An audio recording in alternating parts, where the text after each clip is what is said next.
Crack the code of deepfakes, an intriguing blend of technology and creativity. In the next 60 seconds, we'll dive into the steps to create your own deepfake video. Begin with gathering your resources. You need two sets of images or videos, one of the source person and another of the target person. The more, the better. Next up, choose the right tool. Websites like Deepfake Lab and FaceSwap offer user-friendly platforms for beginners and experts alike. Download their software and follow their guidelines to prepare your dataset. Now, it's time for the magic, training your model. This process uses machine learning to understand the features of both faces and blend them together. It might take a while, so patience is key. Once your model is trained, apply it to your target video.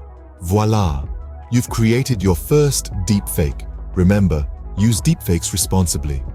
It's a powerful tool, but with great power comes great responsibility. Enjoy your journey into the world of deepfakes. This is your 60-second tech bite. Stay tuned for more.